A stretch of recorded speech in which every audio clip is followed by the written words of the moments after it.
and the next Vice President of the United States, J.D. Vance. From his humble upbringing in Appalachia, Ohio Senator J.D. Vance now sets his sights on the second highest office in the land. To the people of Middletown, Ohio, and all the forgotten communities in Michigan, Wisconsin, Pennsylvania, and Ohio, and every corner of our nation, I promise you this: I will be a vice president who never forgets where he came from. That blue-collar background contrasts with the wealthy upbringing of former President Donald Trump.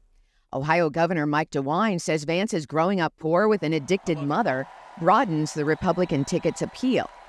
Yes, he's had some real-life experiences that many people have not had, but that people can certainly relate to.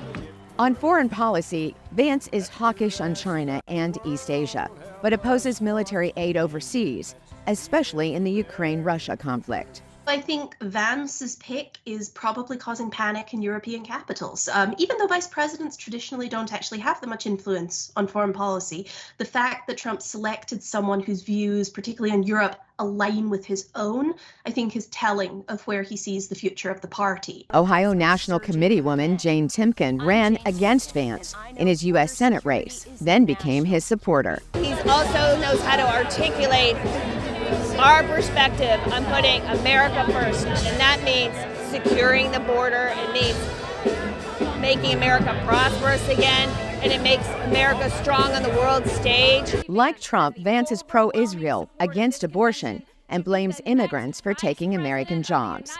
Vice President Kamala Harris accuses Vance of being a rubber stamp for Trump. Make no mistake, J.D. Vance will be loyal only to Trump, not to our country. The big difference from Trump is that Vance is 39, and if elected, would be the third youngest vice president in history.